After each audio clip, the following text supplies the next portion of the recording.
नमस्ते दोस्तों, स्वागत है आपका और एक नए वीडियो में और एक नए टॉपिक के साथ। अचानक अयोध्या पहुंचा सैकड़ों नागों का झुंड। नजारा देखकर दुनिया चौंक गई। महादेव चमत्कार चैनल की ओर से वीडियो है। महादेव हर तो दोस्तों 22 जनवरी आ रही है अयोध्या के लिए बहुत ही हमारे देश के लिए हमारे देश के लिए तारीख बहुत बड़ी है। हाँ, आपको मालूम ही है। सब चमत्कार अभी हो रहे हैं, चर्चा में है। तो चलिए दोस्तों पहले वीडियो देखते हैं और क्या रियलिटी है वो देखना बहुत जरूरी है, क्योंकि हमने सिर्फ टाइटल देख के वीडियो उठाई है तो हमें भी देखनी बाकी है सत्य है या क्या है वो तो आप वीडियो देखेंगे तभी पता चलेगा।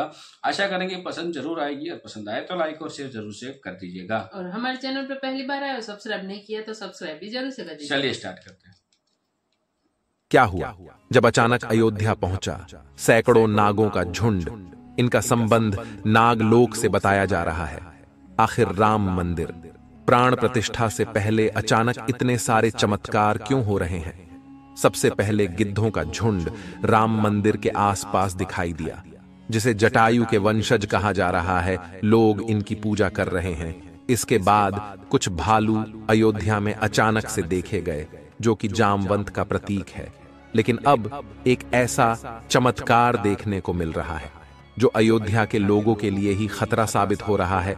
आज की वीडियो में बहुत बड़े रहस्य से पर्दा उठने वाला है। आखिर राम जी का नागों के साथ क्या संबंध है?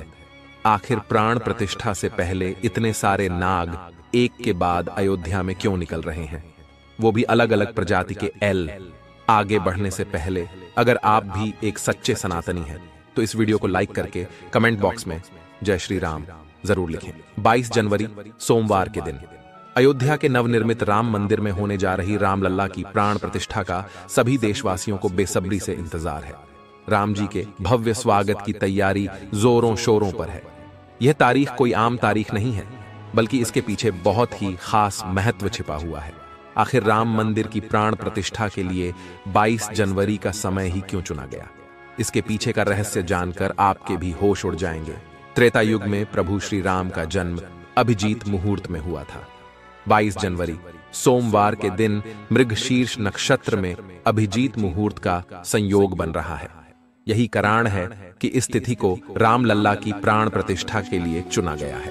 साथ ही यह भी माना जा रहा है कि इस शुभ मुहूर्त में रामलला की प्राण प्रतिष्ठा करने से प्रभु श्री राम सदैव मूर्ति के अंदर विराजमान रहेंगे।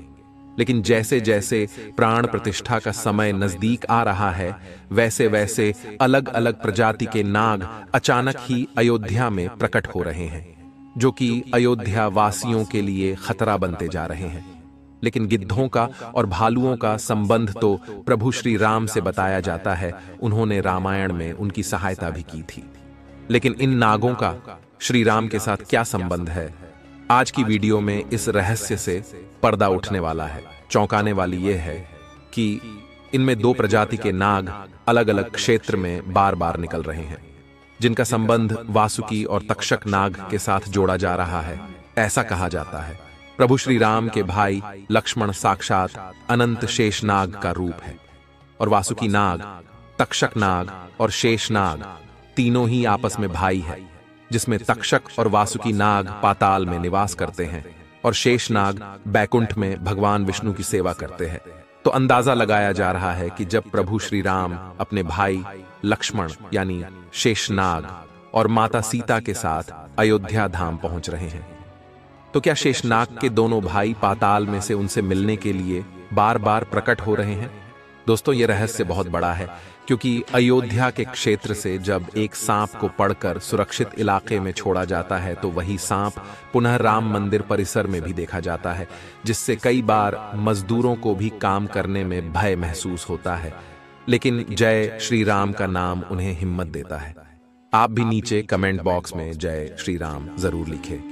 लेकिन दोस्तों, प्रभु श्री राम का नागलोक के वीडियो के साथ क्या संबंध है? वो सच्चाई जानकर आपके पैरों तले जमीन खिसक जाएगी, क्योंकि पूरे घटनाक्रम को मल्टीवर्स के साथ जोड़कर देखा जा रहा है, जिसे हिंदी में सृष्टि चक्र कहते हैं। मल्टीवर्स की सच्चाई जानकर आपके भी रोंगटे खड़े हो जाएंगे। जिस संसार में हम रहते हैं वो सृष्टि व विनाश के चक्र से गुजरती है। इस संसार के प्रत्येक सृष्टि चक्र को एक कल्प कहा जाता है। हर कल्प के 4 युग या 4 भाग होते हैं। दूसरे भाग या त्रेता युग में राम अयोध्या में जन्म लेते हैं और रामायण करके फिर से बैकुंठ लौट जाते हैं। यानी कि अगर आप इस पृथ्वी पर अपना जीवन यापन कर रहे हैं, आप जो घटनाक्रम कर रहे हैं वही बराबर घटनाएं किसी और यूनिवर्स या कल्प में आपके ही रूप के साथ पुनः होने वाली है या फिर हो चुकी है। आगे मल्टीवर्स की सच्चाई को साबित करने के लिए एक ऐसी पौराणिक घटना आपको बताएंगे जिसे जानने के बाद आपको भी मल्टीवर्स की सच्चाई पर यकीन होने लगेगा। इस दुनिया में केवल 3 विद्वानों को मल्टीवर्स को देखने की और उनमें जीने की, टाइम ट्रैवल करने की इजाजत दी गई है, जिसमें पहले है वासुकी नाग, दूसरे हैं तक्षक नाग और तीसरे हैं काकभुशुंडी देव। तक्षक और वासुकी नाग के बारे में हम आपको बता चुके हैं, लेकिन सवाल उठता है आखिर काकभुशुंडी कौन है और आखिरी इन्हें प्रभु श्री राम ने अमर कैसे बनाया। वेदों और पुराणों के अनुसार काकभुशुंडी ने 11 रामायण और 16 महाभारत देखी हैं। वह कल्प के अंत तक अपने शाश्वत स्वरूप में जीवित रहेंगे। भगवान राम ने ही काकभुशुंडी को अमर बनाया था। कौए के रूप में अपने एक जन्म के दौरान काकभुशुंडी की मुलाकात बालक राम से हुई। प्रभु खेल रहे था और उसने उसे पकड़ने की कोशिश की। समय आने पर काकभुशुंडी को भगवान के मुख के दर्शन हुए। बालक राम के मुख में आकाश गंगाओं और ब्रह्मांड को देखने के बाद काकभुशुंडी ने भगवान राम से दूर उड़ना बंद कर दिया और उनके पास लौट आए। काकभुशुंडी ने भगवान राम को न पहचानने के लिए क्षमा मांगी। भगवान ने उन्हें दिव्य मुस्कान दी और काकभुशुंडी से उनकी इच्छा पूछी। काकभुशुंडी ने कहा कि वह भगवान राम के प्रति अपनी भक्ति हमेशा हमेशा के लिए करना चाहते हैं। काकभुशुंडी के प्रेम और समर्पण से प्रसन्न होकर भगवान राम ने उन्हें आशीर्वाद दिया कि काल काकभुशुंडी को नहीं मार सकता और वह इस कल्प के अंत तक जीवित रहेंगे, जिसके बाद सृष्टि के 27 चक्रों तक जीवित रहे। उन्हें अमरता का वरदान प्राप्त हुआ। वे कौवे के रूप में जीवित रहे क्योंकि उन्हें भगवान राम के निकट रहने का अवसर मिलता। जब भी भगवान राम का जन्म होता है, वह अयोध्या जाते हैं और भगवान राम को एक बच्चे के रूप में बड़े होते और खेलते हुए देखते हैं। यह भी हो सकता है काकभुशुंडी अयोध्या में भी हाल फिलहाल मौजूद हो और राम मंदिर के निर्माण कार्य को अपनी आंखों से देख रहे हो। यानी कि यह तीनों विद्वान अपनी मर्जी से किसी विकल्प यानी यूनिवर्स में जा सकते हैं, टाइम ट्रेवल कर सकते हैं और अयोध्या में अचानक से नागों का पाया जाना, वो भी राम मंदिर प्राण प्रतिष्ठा से पहले, तो इनका संबंध भी वासुकी और तक्षक नाग से लगाना गलत नहीं होगा। इन नागों के दर्शन मात्र से भक्तों का उद्धार हो जाता है। लेकिन कई लोग होंगे जो अभी भी मल्टीवर्स यानी सृष्टि चक्र को मानने को तैयार नहीं होंगे। लेकिन आगे हमें कैसे कहानी, एक ऐसी सच्ची कहानी आपको बताने जा रहे हैं जिसका संबंध रामायण से जुड़ा है और इसे जानकर आपको विश्वास हो जाएगा कि मल्टीवर्स वास्तव में होता है। जिस तरह दुनिया में आने वाला हर इंसान की मृत्यु निश्चित होती है, उसी तरह इंसान रूप में जन्म लेने वाले भगवान के अवतारों का भी इस धरती पर एक निश्चित समय है। वो समय समाप्त होने के बाद उन्हें भी अपने प्राण त्याग करके अपने लोक वापस लौटना पड़ रहा था। उसी प्रकार भगवान श्री राम भी इस लोक को छोड़कर वापस विष्णु लोक गए। भगवान श्री राम के मृत्यु में सबसे बड़ी बाधा उनके प्रिय भक्त हनुमान थे, क्योंकि हनुमान के होते हुए यम की इतनी हिम्मत नहीं थी कि वो राम के पास पहुंच चुके। लेकिन स्वयं श्री राम से इसका जो हल निकाला वो मल्टीवर्स यानी सृष्टि चक्र के साथ जुड़ा हुआ है। एक दिन राम जान गए कि उनकी मृत्यु का समय हो गया था। वह जानते थे कि जो जन्म लेता है उसे मरना पड़ता है। उन्होंने कहा कि यम को मुझ तक आने दो, मेरे लिए वैकुंठ, मेरे स्वर्गिक धाम जाने का समय आ गया है।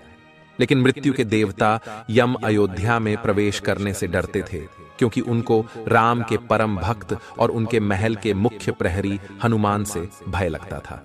यम के प्रवेश के लिए हनुमान को हटाना जरूरी था, इसलिए राम ने अपनी अंगूठी को महल के फर्श के एक छेद में से गिरा दिया और हनुमान से इसे खोजकर लाने के लिए कहा।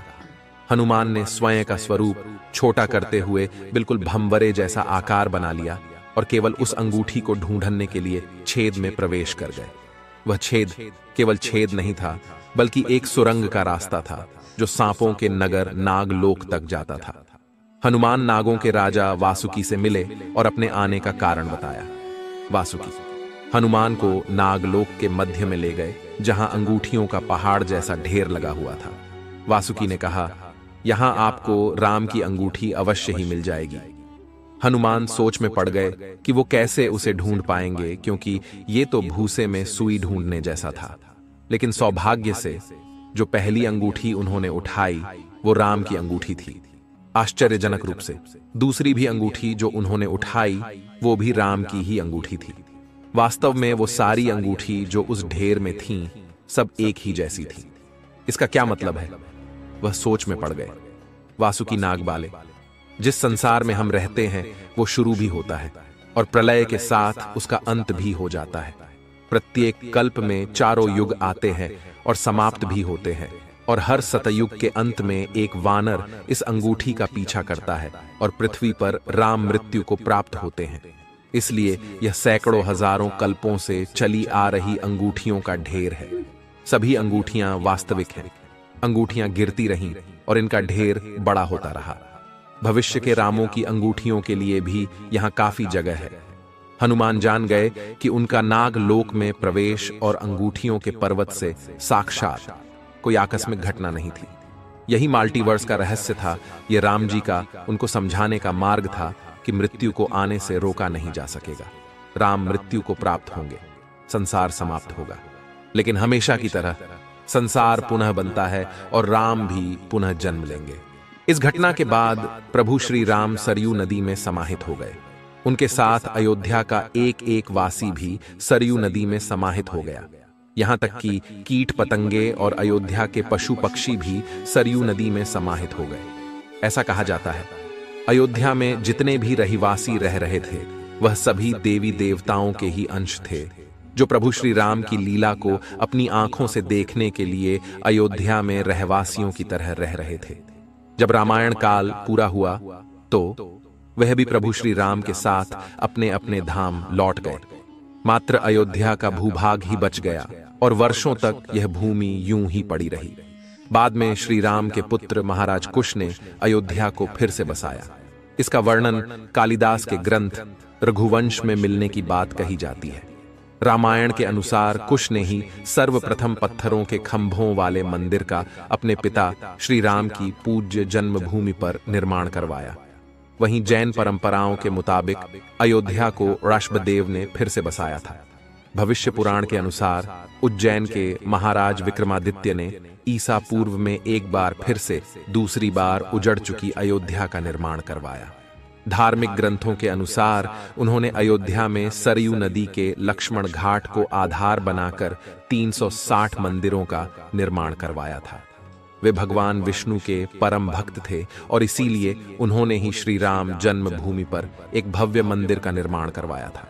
हिंदू पक्ष का दावा रहा है कि बाबर से पहले भी 1833 में मुस्लिम आक्रमणकारी सालार मसूद ने जन्मभूमि मंदिर को ध्वस्त कर दिया था।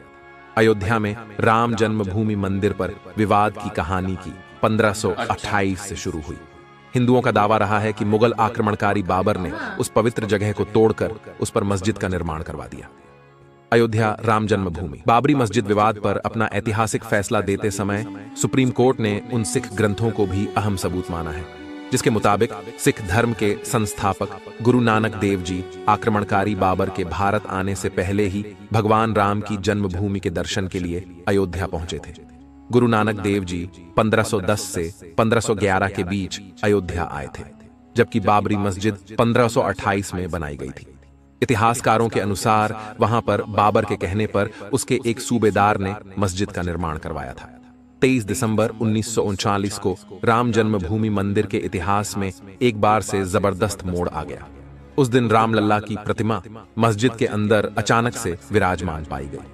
ये विवाद इतना बढ़ा कि आखिरकार तत्कालीन सरकार उस ढांचे को विवादित मानकर उस पर ताला लगवा देना पड़ा। ढांचे के अंदर नमाज रुक गई, लेकिन बाहर राम चबूतरे और परिसर के बाकी हिस्सों में पूजा अर्चना निरंतर चलती रही। 6 दिसंबर 1992 को अयोध्या में राम जन्मभूमि आंदोलन से जुड़े लाखों कार सेवक जुटे थे। उन्होंने ही उस विवादित ढांचे को ध्वस्त कर दिया।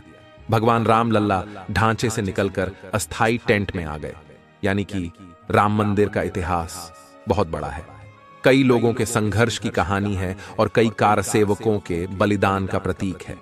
भले ही हम इस संघर्ष में भाग नहीं ले सके, लेकिन यह हमारा सौभाग्य है कि हम राम मंदिर को बनता हुआ अपनी आंखों से देख रहे हैं। अगर आज की यह खास वीडियो आपको पसंद आई है तो सच्चे सनातनी इस वीडियो को लाइक करके हमारे चैनल को सब्सक्राइब जरूर करें। हर हर महादेव।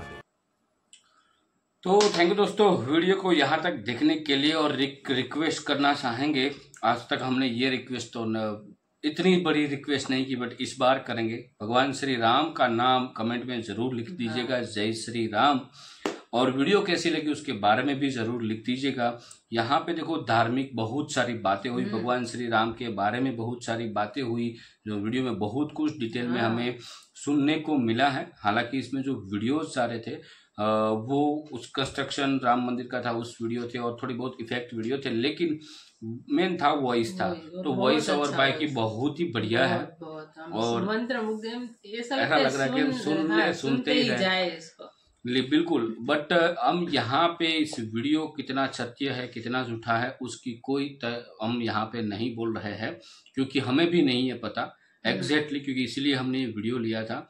और हो सकता है बात सत्य भी हो, क्योंकि हमने भी बहुत जगह पे ऐसा देखा है जहाँ पे भगवान का मंदिर होता है, तो वहां पे उस भगवान के साथ जो भी चीजें जुड़ी हुई है उसका जिक्र, उसका आपको दर्शन जो बोलते हैं वो होता ही होता है।